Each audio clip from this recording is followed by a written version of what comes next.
Latest எபிசோடுகளை விளம்பரங்களே இல்லாமல் காணுங்கள்.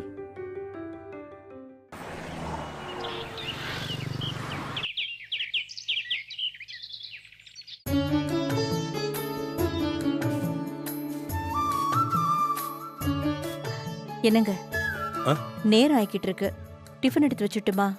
இன்னைக்கு என்னமோ தெரியல சீதா, பசியே இல்லை.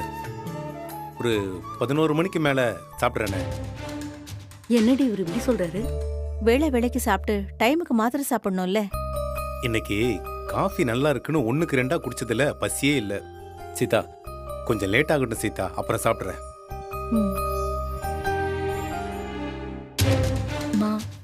இதெல்லாம் நமக்கு தேவையாம்மா? பேசாம சாப்பாட்டை தெரியாத மாதிரி நம்ம கீழே தட்டி விட்டுடலாம். சும்மா இரு மேகலா, அவ்வளவு கஷ்டப்பட்டு போய் மருந்து வாங்கிட்டு வந்தது கீழே தட்டி விடுறதுக்கா? கொஞ்சம் பொறுமையாயிரு. அவரு அதை சாப்பிட்டோம், அதுக்கப்புறம் அவர் என்ன கதியை அவருன்னு பார்க்காம விட போறதில்ல. நீ பண்ற வேலையில என்ன மாட்டி விட போற மட்டும் எனக்கு நல்லா தெரியுது.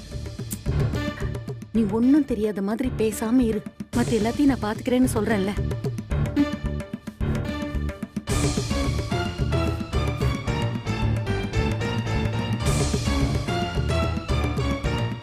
இன்னைக்குன்னு பார்த்து சாப்பிட்டு தொலைய மாட்டேங்கிறார் பாரு. நல்லபடியா அந்த கண்கொள்ளா காட்சி பார்க்கலன்னா இவ்வளவு நேரம் ஆகுது பாரு.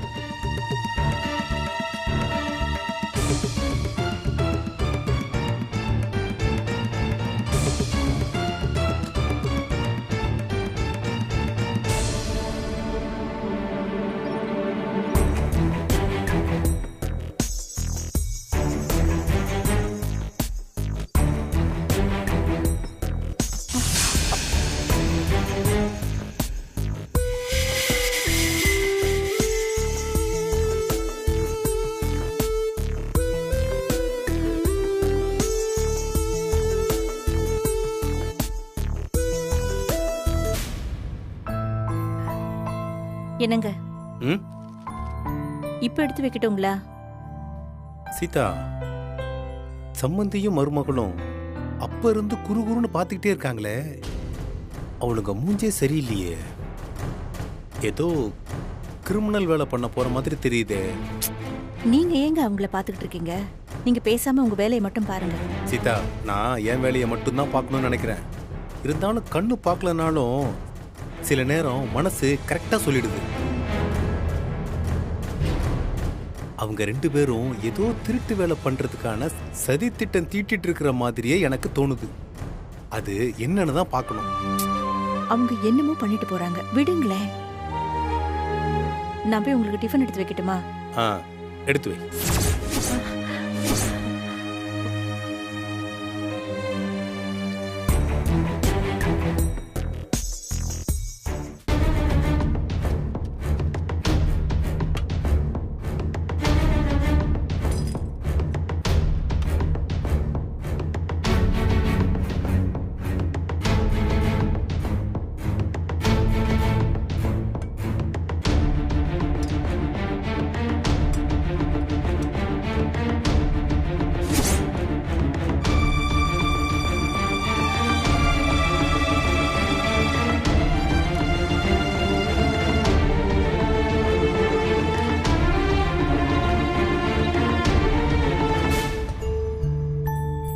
சீதா, இந்த காக்கா அப்பத்துல இருந்தே மரத்து மேல உட்கார்ந்து நம்ம என்ன செய்யறோம்னு பாத்துக்கிட்டே இருக்கு.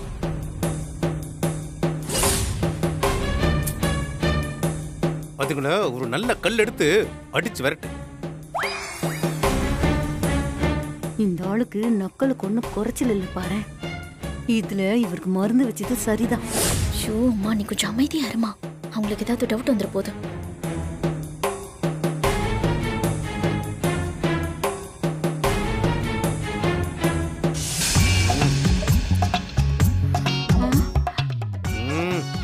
என்ன சீதா? ஏங்க என்ன என்ன சீதா இவ்வளவு கேவலமா இருக்கு? இத நீதான் செஞ்சியா?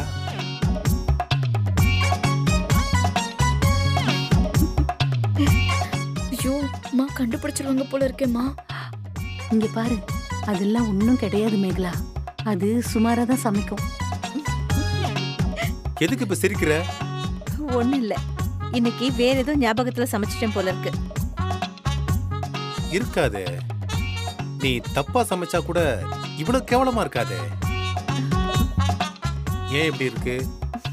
அதெல்லாம் இல்லங்க, நீங்க சாப்பிடுங்க. சொல்லு சீதா, உண்மையிலேயே நீ தான் சமைச்சியா இல்ல ஏத்த வீட்டுல சமைச்சு வச்சிருந்தத மாத்தி எடுத்துட்டு வந்துட்டியா?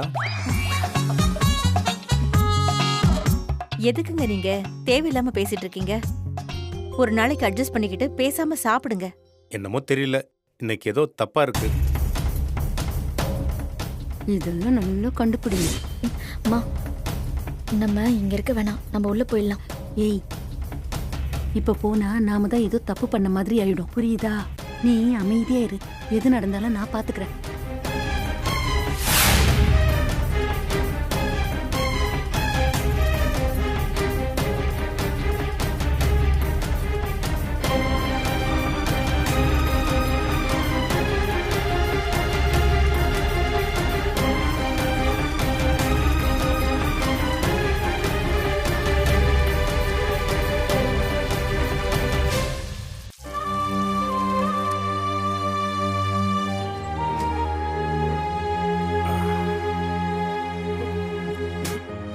ஏங்க, என்னாச்சு?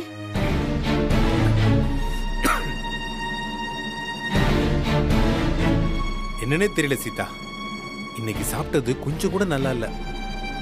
வாய்க்கும் பிடிக்கல, மனசுக்கும் பிடிக்கல.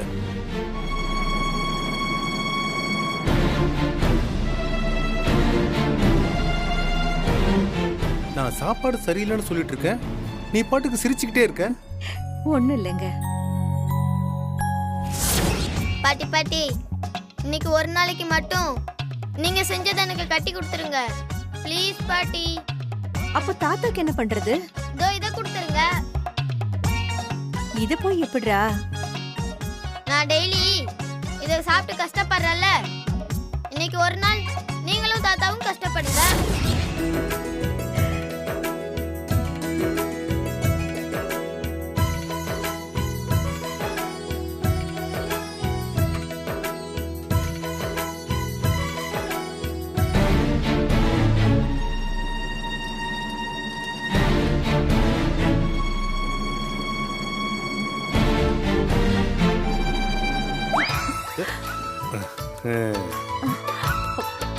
என்ன சீதா, உன் சமையல் உனக்கே ஒமட்டுதோ?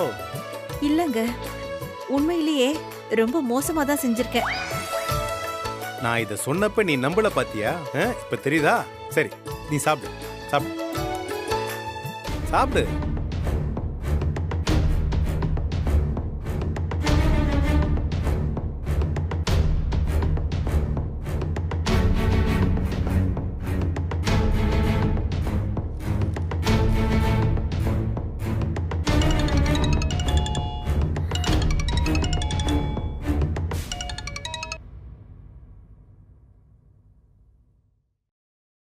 விஜயோட அம்மா தான் பேசுறேன்.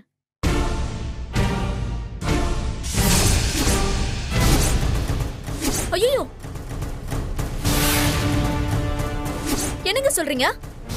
என்னாச்சு என் பையனுக்கு? மேகலா, என்னாச்சு மேகலா? கொஞ்சம் இருமா.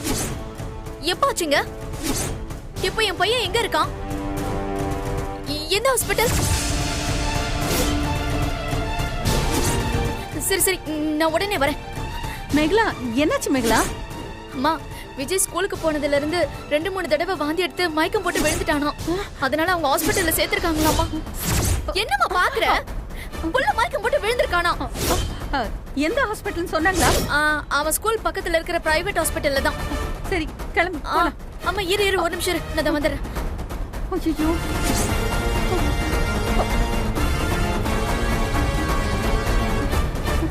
என்னாச்சுன்னு தெரியலையே. அம்மா வா போலாம். வா வா. மேகலா, என்னங்க விஜய்க்கு? நீ பதறாத, விஜய்க்கு ஒன்னும் ஆகாது. வா, இதை எடுத்து உள்ள வை.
மேகலா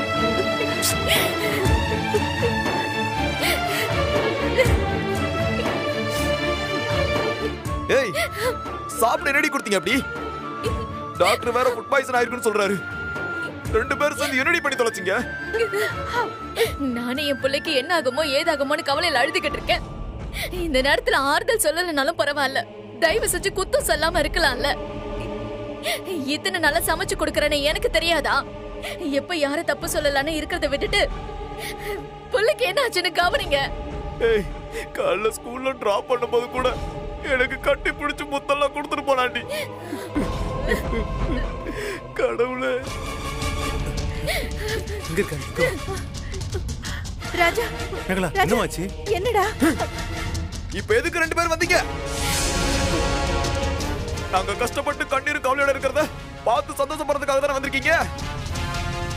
இப்படி எல்லாம் பேசாதடா. குழந்தைக்கு என்ன ஆச்சோ ஏதாச்சோன்னு பதறி போய் வந்திருக்கோம். நீ என்னடா இப்படி பேசுற? சும்மா நடிக்காதீங்க. அதான் நீங்க எங்க எல்லாரையும் தூக்கி எறிஞ்சு ரொம்ப நாள் ஆச்சுல. ஆடு பகையா, குட்டி மட்டும் உரமா. ஒண்ணு மட்டும் தெரிஞ்சுக்கோங்க. டேய் முதல்ல உன் புள்ளைக்கு என்னாச்சுன்னு போய் பாருடா. லூசு பையல. எப்ப எவன் எதிரில் வருவான் கடிச்சு குதறலான்னு அப்படியே திரியிறியா? சி போடா.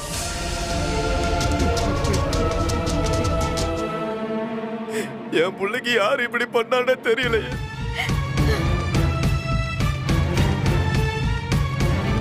கொஞ்சம் வழி விட்டு நில்லுங்க. சிஸ்டர் என் பையனுக்கு இப்ப எப்படி இருக்கு? அவன் கண்ணு முழிச்சிட்டானா? வேற ஏதாவது கேட்டானா சிஸ்டர்? டாக்டர் பாத்துக்கிட்டு இருக்காரு சார். நிறைய வாமிட் ஆயிடுச்சு. ஐயோ குழந்தை இன்னும் அன்கான்ஷியஸா தான் இருக்கான். இன்னும் critical stage தாண்டல.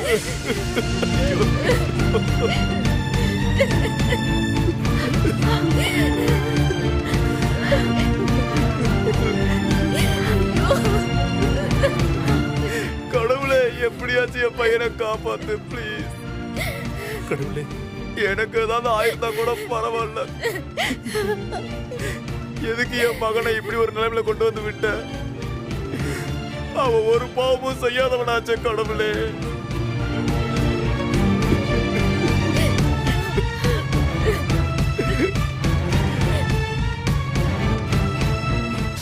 Excuse me doctor doctor என்னாச்சு டாக்டர்? என்னாச்சு டாக்டர்? சொல்லுங்க என் பேரனுக்கு என்னாச்சுன்னு சொல்லுங்க டாக்டர். நாங்க சஸ்பெக்ட் பண்ண மாதிரி ஃபுட் பாய்சன் தான் இருக்கும்.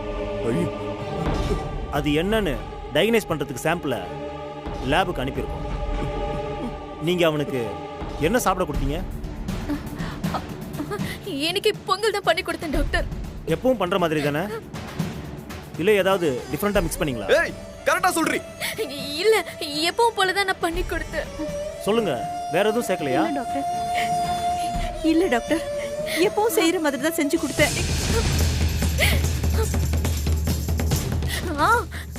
தொட்டுக்க தேங்காய் சட்னி பண்ணி கொடுத்தேன் டாக்டர். இல்ல பருப்பு சாம்பார் செஞ்சு கொடுத்தேன். என்ன ஆளாளுக்கு ஒண்ணு சொல்லிக்கிட்டு இருக்கீங்க? அவரு நீங்க சமைச்சு கொடுத்ததை கேட்கல, நான் விஜய்க்கு என்ன கொடுத்தேன்னு தான் கேட்டாரு. நீங்க இப்ப தேவையில்லாம குறுக்க பேசிக்கிட்டு இருக்கீங்க. இல்ல விஜய்க்கு கொடுத்து விட்டது நீங்க பண்ண பொங்கல் இல்ல, நான் பண்ணது. இன்னைக்கு நான் தான் அவனுக்கு லஞ்ச் கொடுத்து விட்டேன்.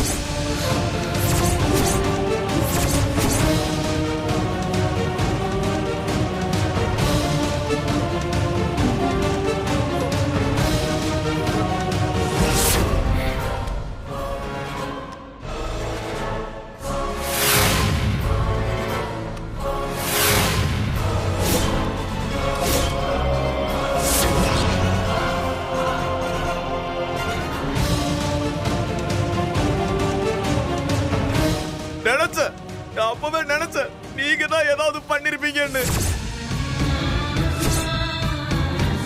என் பையனுக்கு நீங்க எதுக்கு சாப்பாடு கொடுத்து விட்டீங்க? குழந்தைக்கு நீங்க சமைச்சது பிடிக்கலன்னு என்கிட்ட வந்து லஞ்ச் வாங்கிட்டு போனா. என்கிட்ட வந்து பொங்கல் வேணும்னு கேட்டான்.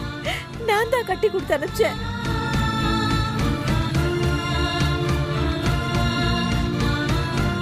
ஐயோ கொலகார பாவீங்களா! பொங்கல் கொடுத்தேன்னு அதுல என்னத்தை போட்டு தொலைச்சிங்க? ஐயோ ஐயோ, என் பேரை பொழைப்பானான்னு தெரியலையே. பச்சை புள்ளைக்கு இப்படி பண்ணிட்டீங்களே. வாய்க்கு வந்தபடி அநியாயமா பேசாதீங்க. அவ உங்களுக்கு மட்டும் பேர் அல்ல, எங்களுக்கும் தான். நாங்க சாப்பிடுறதுக்கு என்ன சமைச்சு வச்சிருந்தோமோ அதத்தான் அவனுக்கு கொடுத்து விட்டேன். அடி பாவி, நீ நல்லாவே இருக்க மாட்ட, நாசமா தான் போயிடுவேன்.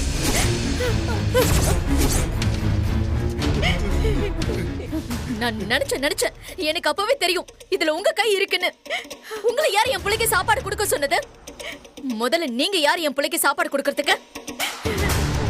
எல்லாரும் முதல்ல கொஞ்ச நேரம் அமைதியா இருங்க.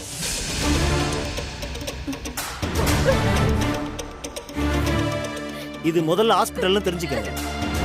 உங்க குடும்ப சண்டைய வீட்டோட வச்சுக்கோங்க. அங்க ஐசியூல பையன் சீரியஸா இருக்கான். அவனை முதல்ல சேஃப்கார்ட் பண்ற வழியை பார்க்கணும். என்ன பண்ணணும்னு சொல்லுங்க டாக்டர். நீங்க என்ன சொன்னாலும் செய்யறேன். எவ்வளவு செலவானாலும் பரவாயில்ல டாக்டர். என் பையன் வேணும் doctor, please doctor. Food sample test கொடுத்துருக்கு. லேப்ல இருந்து ரிசல்ட் வந்ததுக்கு அப்புறம் தான் அதை பேஸ் பண்ணி ஃபர்தரா மெடிகேஷன் என்னன்னு முடிவு பண்ணணும். நீங்க அது வரைக்கும் கொஞ்சம் பொறுமையா நம்பிக்கையோட இருங்க.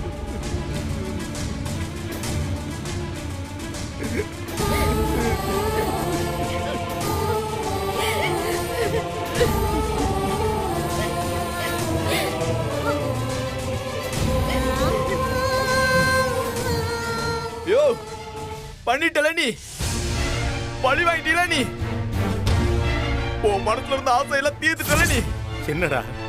என்னடா சொல்ற? யோ, பேசாதே நீ. ஏன்டா அப்படி கிறுக்கு கணக்க பேசிட்டு இருக்க? நான் உனக்கு பண்ணதுக்கு பதிலா நீ என் புள்ளைய பழி வாங்கிட்டீல நீ. யோ, உன்னை பத்தி தெரியா எனக்கு? நீதான் கண்டிப்பா இந்த வேலையை பண்ணிருப்ப. நீதான் என் புள்ளைய கொல்ல பார்த்திருக்க. உங்க ரெண்டு பேரையும் சும்மா விட மாட்டேன் பாத்துக்கங்க. ரிப்போர்ட் மட்டும் வரட்டும். உங்க ரெண்டு பேரையும் ஜெயில தள்ளி கம்பி என்ன வைக்கல பாரு. இவங்க செய்யக்கூடிய ஆளுங்க தாங்க. இவங்க கண்டிப்பா செஞ்சிருப்பாங்க. இவர் கோட்டை கழிச்சு அன்னைக்கே நம்ம வீட்டை விட்டு வெளியில போயிருந்தா இன்னைக்கு நம்ம பிள்ளைக்கு இந்த நிலைமை வந்திருக்குமா? சேச்சே, ஒரு பெரிய மனுஷன் பண்ற வேலையா இது? பொண்டாட்டியோட சேர்ந்துக்கிட்டு இப்படி சொந்த பேரனுக்கு விஷத்தை வச்சிருக்கீங்களே. நீங்க எல்லாம் நல்லா இருப்பீங்களா? யோ, இப்ப சொல்ற நல்லா கேட்டுக்கோ. என் பிள்ளைக்கு மட்டும் ஏதாவது ஆச்சு, உன்னை பெத்த அப்பன் கூட பார்க்க மாட்டேன். ரெண்டு பேரையும் போட்டு தள்ளிட்டு ஜெயிலுக்கு போறத பத்தி கூட நான் கவலைப்பட மாட்டேன்.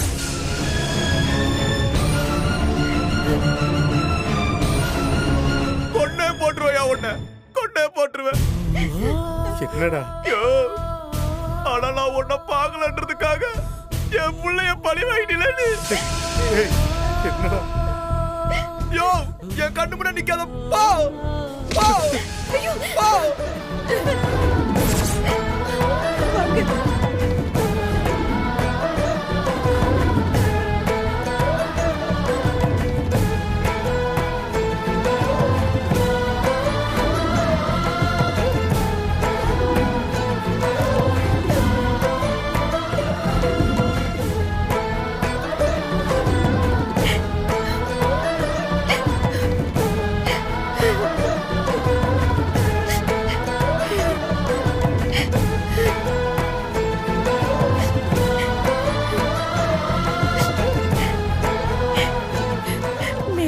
சாப்பாடு விஜய்க்கு பிடிக்கவே இல்லைங்க. அவன் ஸ்கூல்ல டெய்லி வெறும் வயித்தோட பட்டினி கிடக்குறான். நீங்க சமைக்கிற சாப்பாடு வேணும் பாட்டின்னு அவன் என்கிட்ட வந்து ஆசையா கேட்கும் போது நான் எப்படிங்க கொடுக்காம இருக்க முடியும்? இது தேவையா? உனக்கு இது தேவையா சீதா? அவன் நம்மள கொலைகாரன்னு சொல்றான் சீதா. நாம தான் நம்ம பேர பிள்ளைய கொல்றேன்னு சொல்றான். அவன் பிள்ளைக்கு ஒண்ணு உடனே நம்ம ரெண்டு பேரையும் வெட்டி போட்டுருவாங்கறான். அடிவயிறு கலங்கி அவன் பிள்ளைக்கு ஒண்ணு உடனே அப்படியே பதறிட்டு அழுகுறான். அதே மாதிரி தானே எனக்கும் இருந்திருக்கும். அவன் பிள்ளைக்கு ஒரு கஷ்டம்னதும் ஒரு அப்பனா அவனுக்கு துடிக்குது இல்ல? இத்தனை வருஷமா அவனுக்காக நான் எப்படி துடிச்சிருப்பேன். அது ஏன் அவனுக்கு புரிய மாட்டேங்குது? அந்த முட்டா பயலுக்கு புரியல. எவ்வளவு விஷம் இருந்தா, அவன் மனசுக்குள்ள எவ்வளவு விஷம் இருந்தா நம்ம ரெண்டு பேரையும் அவன் புள்ளைக்கு விஷத்தை கொடுத்து கொல்ல பாக்குறேன்னு சொல்லியிருப்பான். விஜய்க்கு ஏதாவது ஒண்ணு கிடக்கும் ஆயிடுச்சுன்னா காலம் பூரா அவன் பாவத்தை நாம சுமக்கிற மாதிரி ஆயிருக்குமே சீதா. அதெல்லாம் அவனுக்கு ஒண்ணு ஆகாதுங்க. இப்படி ஒரு பழிய தூக்கி போட அவனுக்கு எப்படிங்க மனசு வந்துச்சு? அது வேற ஒண்ணும் இல்ல சீதா, அது அவன மாதிரியே மத்த எல்லாரும் இருப்பாங்கன்னு நினைச்சிட்டு இருக்கிறான். அதான் நம்மள அப்படி சொல்லியிருக்கான்.